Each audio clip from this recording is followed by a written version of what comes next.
Oh, okay. Yeah.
To host Ivan.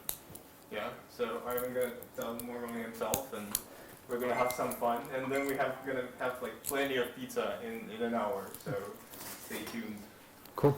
Yeah. So how long do I have? 1 hour more or less? A bit less maybe? You can talk as much as you like. Yeah. Okay. And I guess if somebody has an idea and wants to share in a likely talk format, you're more than welcome. So let me know. Okay, cool. Thank you very much. And thank you for hosting me. What's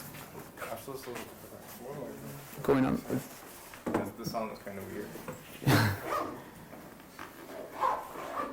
Okay.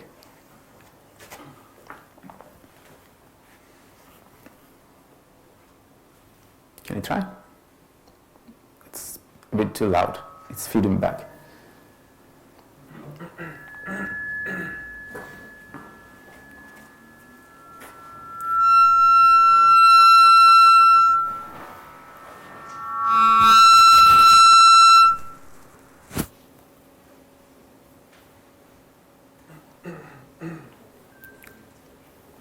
One, two, three.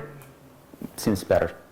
Okay, cool. So as I was saying, thank you so much for hosting me, and thank you so much for showing up. It was a late notice. I spent the whole month in Ukraine, but I only came back to Kiev on Monday. So it's really great that you all showed up.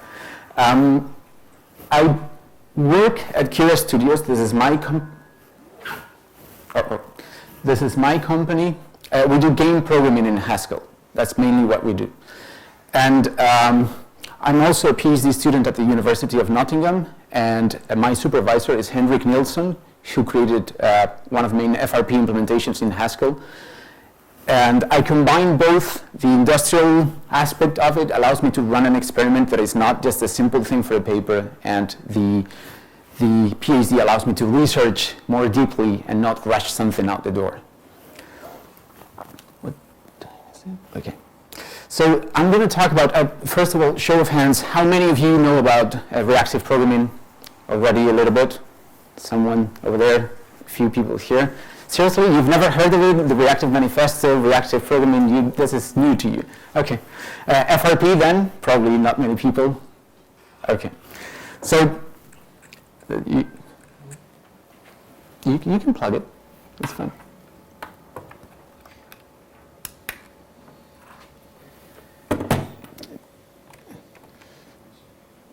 Okay, you can't. Yeah, you can. Does this work?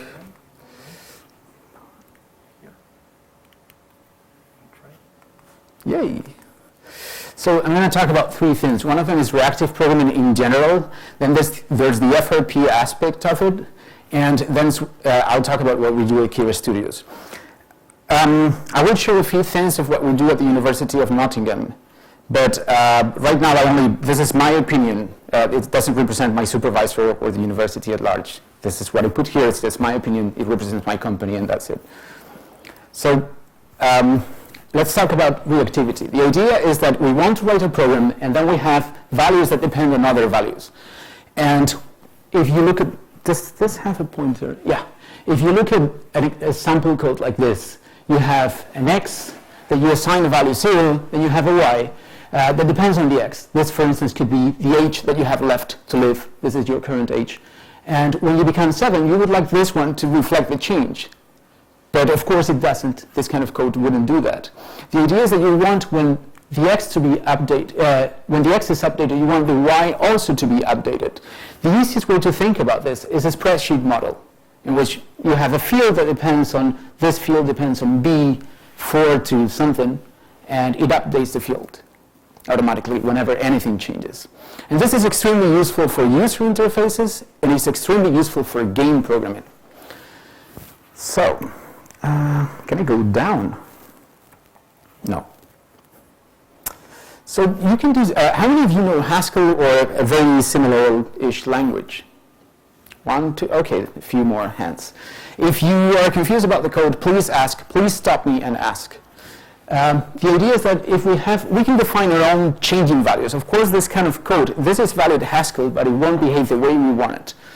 And we can implement something like this in Haskell with this aspect. Forget about this monad thing. I just wrote it for the code to be sort of correct, but forget about it.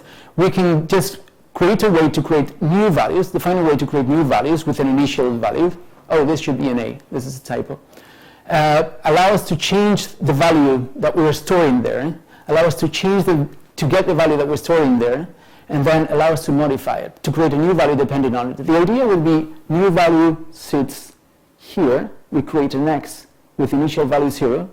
Then we define the Y by applying a modification to the X. And whenever the X is updated, the Y would also be updated. And we just need to redefine these equals and this function application here. And we do that with this kind of API. So we can get away with writing this in Haskell. And it looks relatively similar. The only real part is this here. But otherwise, it looks okay. It's something we can do. And this is more or less what reactive programming is about. You have a feed of values that comes maybe from the stock market or from a file, from a network socket, from the user mouse position, and then you define other values that depend on it. And everything is updated whenever anything changes. I see some people, squinting their eyes. Any questions so far?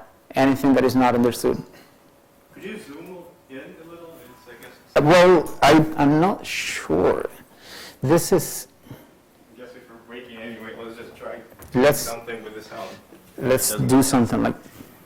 It doesn't really help much. It has to do with the slide system that I used. Okay, keep speaking. Yeah, 1, 2, 3, 1, 2, 3. Reactive programming is weird, but Haskell is awesome. Microphone? Because it's kind of weird. I can just turn it off and shout and restart. Can you try speaking it off? Because just try speaking without attaching to your clothes. Because if it's 1, okay. 2, 3, 1, 2, 3. Oh, you turned it off. 1, 2, 3. Yeah. Okay. Cool. Is it any better? Yeah, just, I guess, just keep using whatever microphone you like best, and they'll just, Well, yeah. love that one, but not now.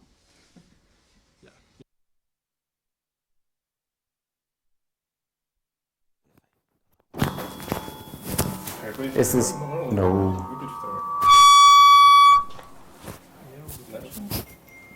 My voice is not compatible with your sound system.